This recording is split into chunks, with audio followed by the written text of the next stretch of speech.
ತುಮಕೂರು ಜಿಲ್ಲಾಧಿಕಾರಿ Shubha Kalyan full active ಆಗಿರೋಂಗೆ ಕಾಣ್ತಾ ಇದ್ದಾರೆ. ಮೊನ್ನೆ ಎಲ್ಲ ಗುಬ್ಬಿಯ ಸರ್ಕಾರಿ ಶಾಲೆಗಳಿಗೆ, ಅಂಗನವಾಡಿಗಳಿಗೆ, ಸರ್ಕಾರಿ ಆಸ್ಪತ್ರೆಗೆ ಭೇಟಿ ನೀಡಿ ತಾಲೂಕಿನ ಅಧಿಕಾರಿಗಳಿಗೆ ಚುರುಕನ್ನ ಮುಟ್ಟಿಸಿದ್ರೆ, ನಿನ್ನೆ ತುರುವೇಕೆರೆಯ ಮಾಯಸಂದ್ರದ ಸರ್ಕಾರಿ ಆಸ್ಪತ್ರೆಗೆ ಭೇಟಿ ನೀಡಿ ಒಂದಷ್ಟು ಚುರುಕನ್ನ ಮುಟ್ಟಿಸಿದ್ದಾರೆ. ಈ ರೀತಿಯಾಗಿ ಸ್ಥಳೀಯವಾಗಿ ಜಿಲ್ಲಾಧಿಕಾರಿಗಳು ಬಂದು ಭೇಟಿಯನ್ನ ನೀಡಿದ್ರೆ ಖಂಡಿತವಾಗ್ಲೂ ಗ್ರಾಮೀಣ ಭಾಗದಲ್ಲಿ ಏನೆಲ್ಲ ಆಗ್ತಾ ಇದೆ ಅನ್ನೋ ವಿಷಯ ನೇರವಾಗಿ ಅವ್ರಿಗೆ ತಿಳಿಯೋದಕ್ಕೆ ಅನುಕೂಲ ಆಗತ್ತೆ. ಆಫೀಸಲ್ಲಿ ಕೂತ್ಕೊಂಡು ಅಧಿಕಾರಿಗಳನ್ನ ಕರೆದು ಮೀಟಿಂಗ್ ಮಾಡಿದ್ರೆ ಖಂಡಿತ ಈ ಸಮಸ್ಯೆ ಅವರಿಗೆ ತಿಳಿತಾ ಇರಲಿಲ್ವೇನೋ ಅನ್ಸುತ್ತೆ. ಹಾಗಾಗಿ ಇಂತಹ ಭೇಟಿಯನ್ನ ಮಾಡಬೇಕು ಅಂತ ಹೇಳಿ ಸಾರ್ವಜನಿಕರು ಕೂಡ ಒತ್ತಾಯವನ್ನ ಮಾಡಿದ್ದಾರೆ.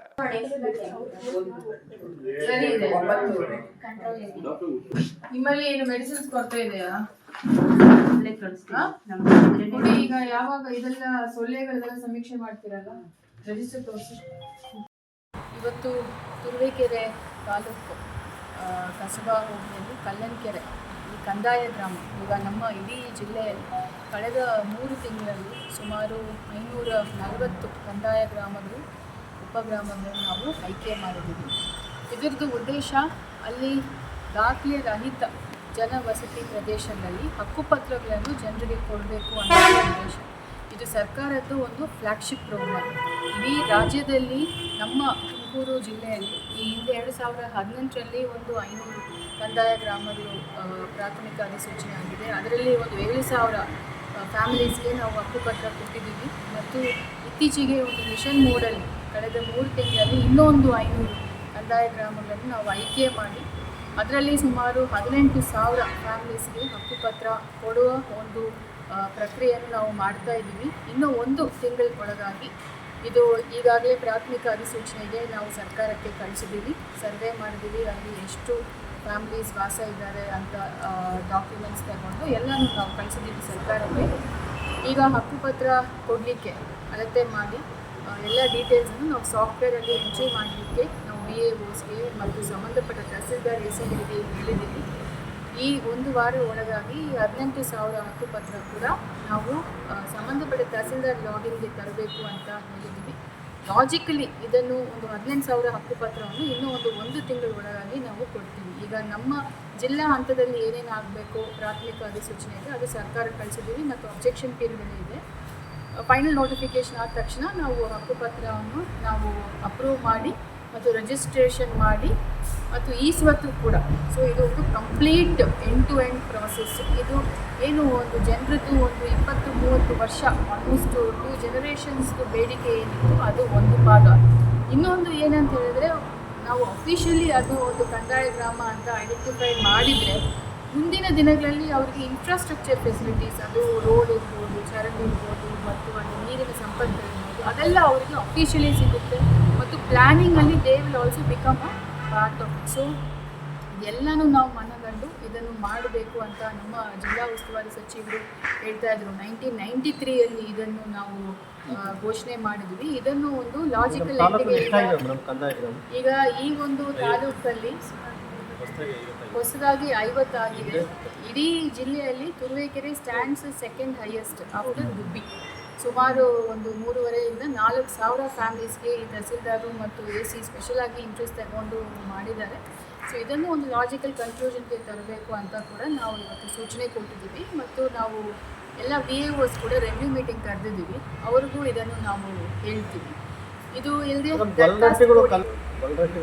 ಹೌದು, ಅದನ್ನೇ ಈಗ ಹಟ್ಟಿಗಳದು ಕಾಂಡಗಳದು ಅದನ್ನೇ ನಾವು ಹೆಚ್ಚಾಗಿ ನಾವು ಕಾನ್ಸಂಟ್ರೇಟ್ ಮಾಡಬೇಕು. ಈಗ 2 ಮಂತ್ಸ್ ಹಿಂದೆ ಕೂಡ ನಮ್ಮ ಡಿಸ್ಟ್ರಿಕ್ಟ್ ಮಿನಿಸ್ಟರು ಮತ್ತು ನಮ್ಮ MLA ಸರ್ ಕೂಡ ಬಂದು ಎಲ್ಲ ವಿಸಿಟ್ ಮಾಡ್ಕೊಂಡು ಬಂದಿದ್ದರು. ತುರುವೇಕೆರೆಯಲ್ಲಿ ಸುಮಾರು 3 ಕಡೆ ವಿಸಿಟ್ ಮಾಡಿದ್ರು, ಕಂದಾಯ ಗ್ರಾಮಗಳು ಮತ್ತು ದರ್ಖಾಸ್ ಕೋಡಿಗಳು.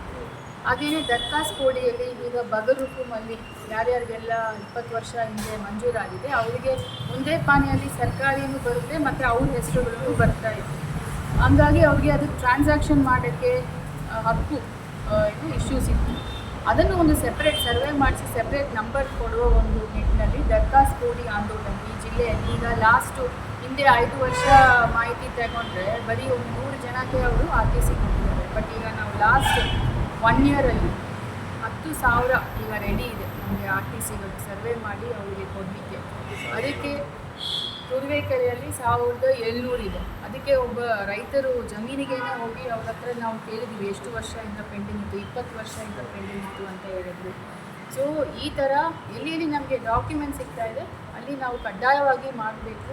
ಎಲ್ಲ VAO RAಗಳಿಗೆ ಇನ್ಸ್ಟ್ರಕ್ಷನ್ಸ್ ಕೊಟ್ಟಿದ್ದೀವಿ. ಯಾವ ರೀಸನ್ಗೋಸ್ಕರ ಕೂಡ ಡಾಕ್ಯುಮೆಂಟ್ಸ್ ಇರುವುದನ್ನು ನಾವು ಪೆಂಡಿಂಗ್ ಇಟ್ಕೋಬಾರ್ದು ಅಂತ ಹೇಳಿದ್ವಿ. ನಾವು ಕೂಡ ಆಲ್ಮೋಸ್ಟ್ ಎವ್ರಿ ಡೇ ರೆಡಿ ಮಾಡ್ತಾ ಇದ್ವಿ ಮತ್ತು AC ತಹಸೀಲ್ದಾರ್ಸ್ಗೆ ಅಲ್ಲಿ ತುಮಕೂರಲ್ಲಿ ರೆಡಿ ಮಾಡ್ತಾ ಇದ್ವಿ.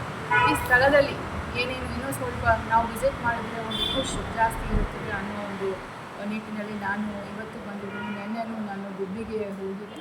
ಸೊ ಒಟ್ಟಾರೆಯಾಗಿ ನಮ್ಮದು ಕಂದಾಯ ಇಲಾಖೆದು ಎಲ್ಲ ACಗಳು ತಹಸೀಲ್ದಾರ್ದು ಗುರಿ ಏನಂತ ಹೇಳಿದರೆ ಒಂದು 20,000 ಹಕ್ಕುಪತ್ರಗಳು ಕಂದಾಯ ಗ್ರಾಮದಲ್ಲಿ ಮತ್ತು 10,000 RTCಗಳು ದರ್ಖಾಸ್ತು ಕೋಳಿಯಲ್ಲಿ ಸುಮಾರು ಒಂದು 30,000 ರೈತರಿಗೆ ಅನುಕೂಲ ಆಗುವ ರೀತಿಯಲ್ಲಿ ಒಂದು ದೊಡ್ಡ ಮಟ್ಟದಲ್ಲಿ ಒಂದು ಕಾರ್ಯಕ್ರಮ ಮಾಡಬೇಕು ಅನ್ನೋದೇ ನಾವು ಗುರಿ ಇಟ್ಕೊಂಡು ನಾವು ಕೆಲಸ ಮಾಡ್ತಾಯಿದ್ದೀವಿ. ಎಲ್ಲರೂ ಕೂಡ ಅವರವ್ರದ್ದೇ ಎಫರ್ಟ್ಸ್ ಹಾಕ್ತಿದ್ದಾರೆ. ಇದಿಲ್ಲದೆ ಎಲ್ಲ ನಮ್ಮ VAOಗಳು ಪೌತಿ ಖಾತೆ ಆಂದೋಲನ ಅಂತ ಅದರಲ್ಲಿ ಕೂಡ ಇಡೀ ರಾಜ್ಯದಲ್ಲಿ ತುಮಕೂರು 2ನೇ ಸ್ಥಾನದಲ್ಲಿ ಇದೆ. ಈಗ ಮೊನ್ನೆ ನಮ್ಮ ರೆವೆನ್ಯೂ ಮಿನಿಸ್ಟರ್ ಮೀಟಿಂಗಲ್ಲಿ ಕೂಡ ಅಪ್ರಿಷಿಯೇಟ್ ಮಾಡಿದ್ರು.